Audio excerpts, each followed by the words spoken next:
And now it belongs to the ages. The ESPYs, number 5 in the books. We now bring you from Radio City Music Hall, the post-game ESPY show, a celebration.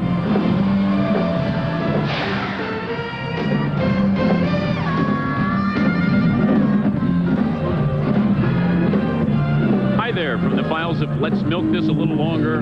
I'm Dan Patrick, along with Keith Olbermann. Yeah, up here in the gondola, we have learned one other lesson that we should know about the ESPYs annually. It is very tough to win an ESPY on the road. The Yankees prevailing once again. Yes, they did, and well, they had to win. These people wouldn't have let Brian Gumbel out of here. It would have been ascribed as Brian's fault if the Yankees had not won that one. Joe Torre as the manager of the year as well.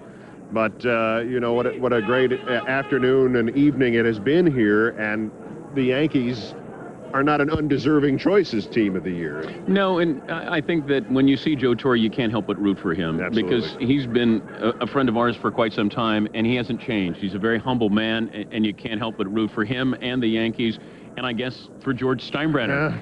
Well, all right, maybe not George, but the Yankees and Joe Torre. Well, maybe George. All right.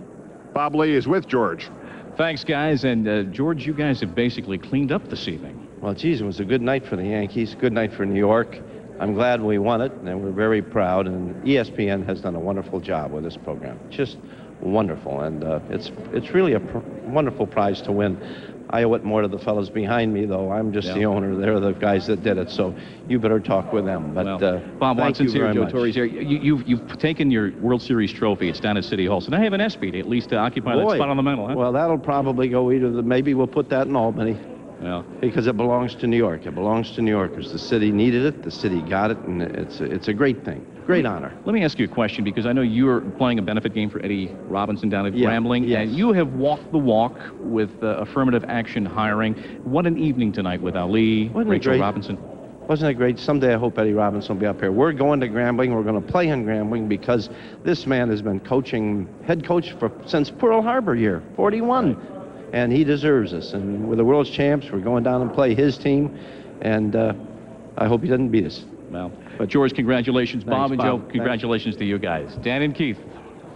Thank you, Bob. Well, we had so many other things as well tonight. The entire tribute to Muhammad Ali, that not only what was scheduled, but also Desmond Howard and Michael Johnson thanking Muhammad Ali during their speeches. And I thought that was perhaps our biggest moment of the evening. And also Rachel Robinson up there when Bill Cosby, I think people were shocked that he came out, obviously a time of grief for him, but as he kept saying, he wants people to enjoy life. He didn't want to be a downer. And I think when you see that, it couldn't help but be uplifting. And Rachel Robinson, a wonderful, wonderful lady. That's something about Cosby behind stage. That's something nobody else got to see. He was upbeat with everybody and was thanking us for having him here. Extraordinary man. You know, we didn't get to see Wade Boggs actually riding in on a horse to get the ESPY. I thought that would have been appropriate. Wade is without his horse, but with Chris Myers now. All right, thanks very much. Yes, Celerino Sanchez couldn't make it, and we did because we care. How about it? We thought about putting you on a horse to ride in for the ESPYs. How'd you enjoy your first ESPYs? I really enjoyed it. It was my first award show, and I don't see how the Oscars could be any match for this. Going into your 60th year, let's talk about the horse. You told me the horse, the policeman's so famous, have their own card signing show.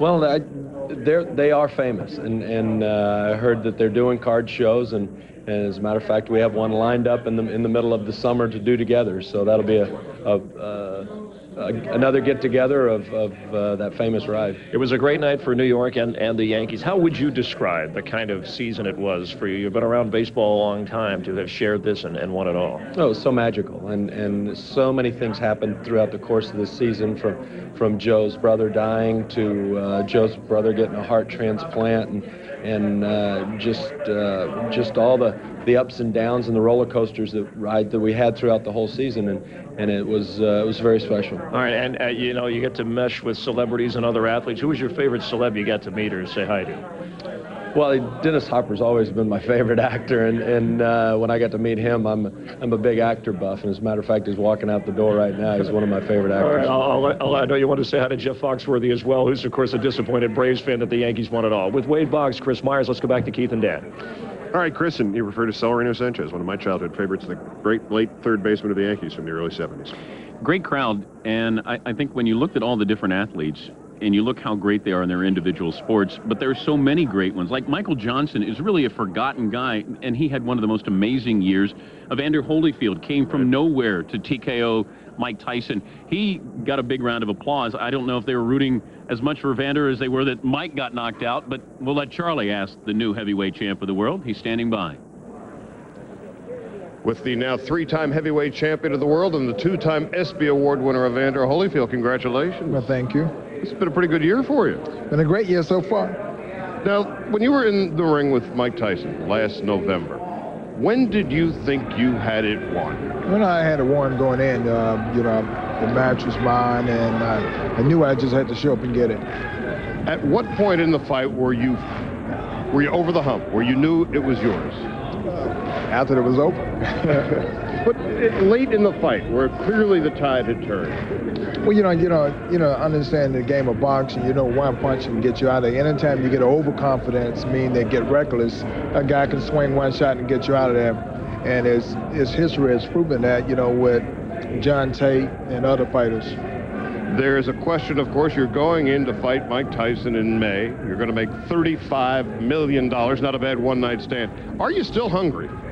Well, I have a job to do. It's not about me or Mike Tyson. It's a platform that I have to stand upon and praising the Lord. And boxing is what I have to do right now at this time. Congratulations on a great night.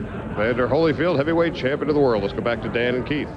Thank you, Charlie. It's good to see Evander smile. Before the show started, he had that, boxing look on backstage, and I was worried for Charlie because Charlie was talking to him. Well, you saw that when he and Charlie were staring at each other. Yes. Do not bet on Charlie under those circumstances. We had a lot of great presenters, always the great joy of this, the mix of the athletes and the entertainers.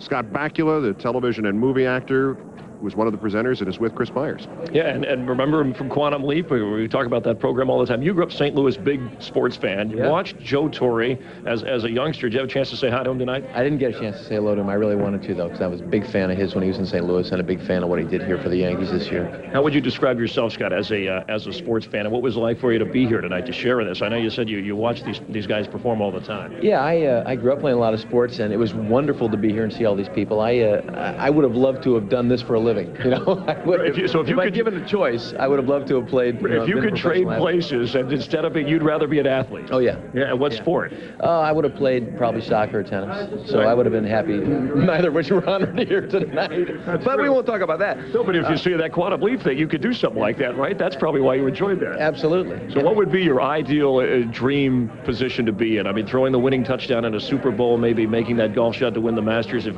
we could put you in that position.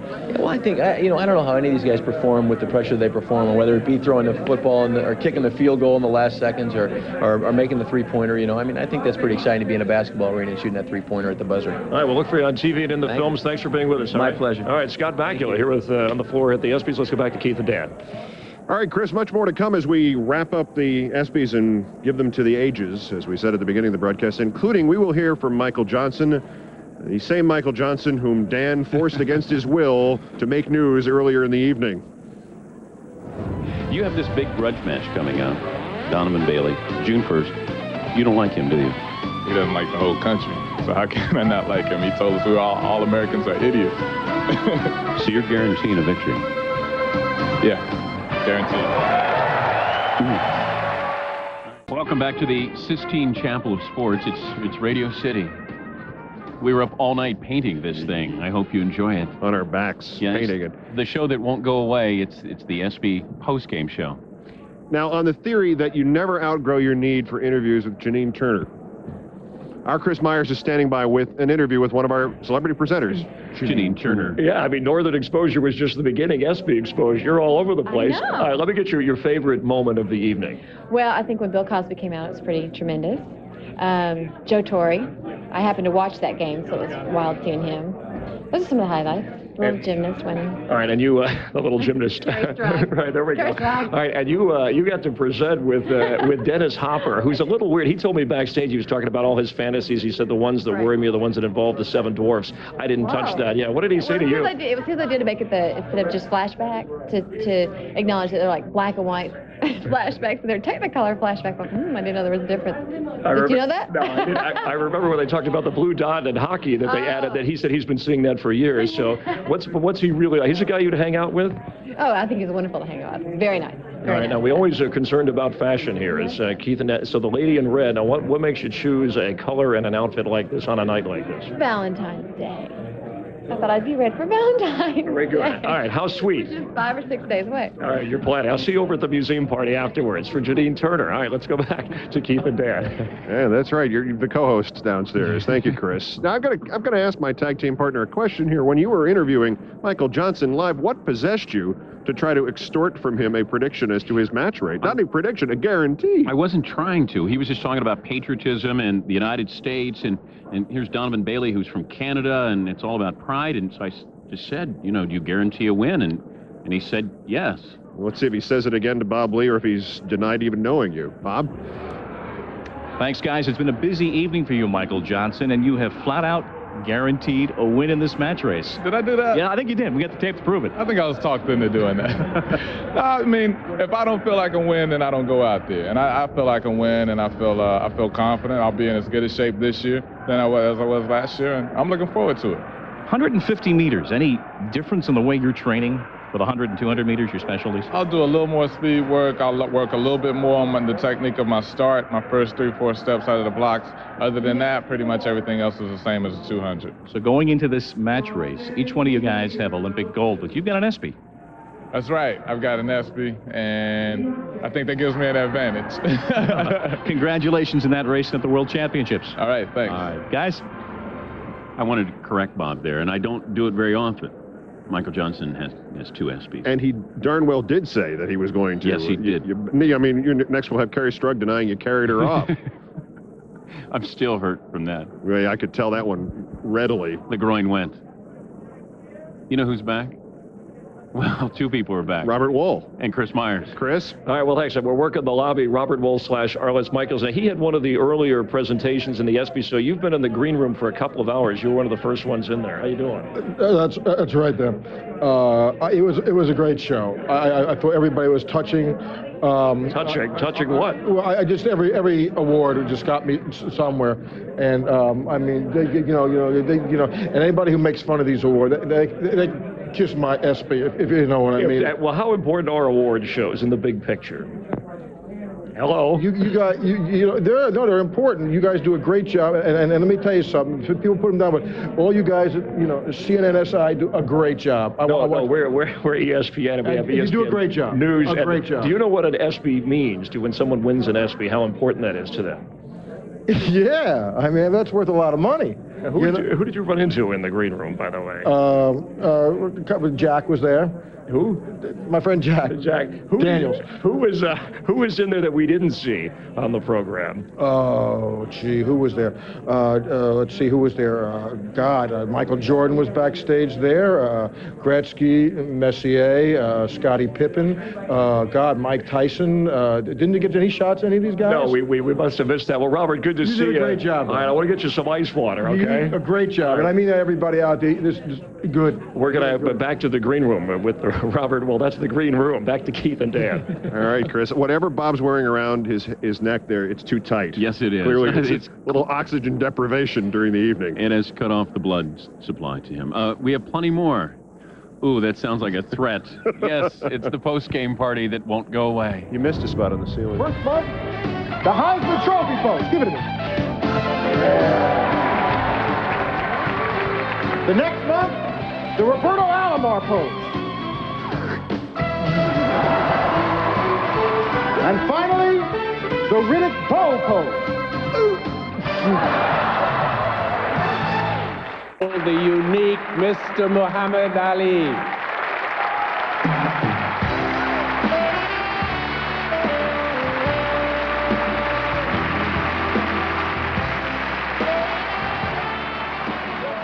That we had to infer rather than hear Muhammad Ali's words of thanks and wisdom and humanity is the only sad part of this evening, I think. We were touched once again by what we have lost in the in the disease that has claimed Muhammad Ali's speech center, but nothing else. He's still, the eyes still dart and the thoughts are obviously still there, and that's the only tragedy of the night. And we got a chance to see him the past couple of days, and just a playful, fun-loving man. He almost feels like it is his purpose in life to make people laugh and smile. And you're right, it would have been great to hear him speak, the old Ali, the brash Ali. We'll have to live with the memories. Yes. You know, I'm going to have to give Robin Roberts an ESPY because in the last 2 days, she's interviewed Jeff Foxworthy 3 times. Here's the 4th time. All right, Dan and Keith, you have raised the bar for ESPY hosts. You were hot. You were hot. You had them going. Was it fun for you? I had a ball. It's like walking a high wire. You know, you get to the end of it and you're like, oh, we made it. It's cool. What was the highlight for you? Well, I think it was that moment, and it's kind of the behind-the-scenes thing that people never get to see at home, was when I was standing there by the microphone and they said, we're back in 5 seconds, and Ray Charles was supposed to play the song, and then they said, oh my gosh, Ray's in the bathroom. Kill time. And you know, and I'm staring into the void going, what am I going to talk about? Boom, you're on, and you say, getting ready tonight, I heard my wife say the 4 words that men hate the most. I hate my hair. And I did all of that and then came off and I said, I think the words I hate the most is Ray's in the bathroom.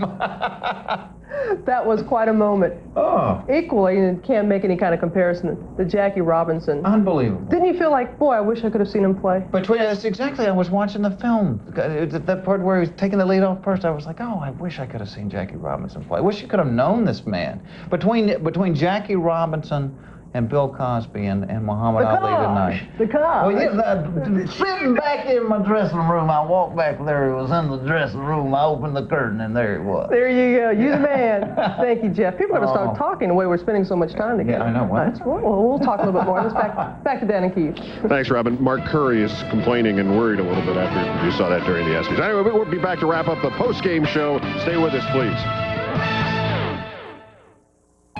Dan, I'm left thinking what I'm thinking at the end of every one of the ESPY awards. You scare me when you start this.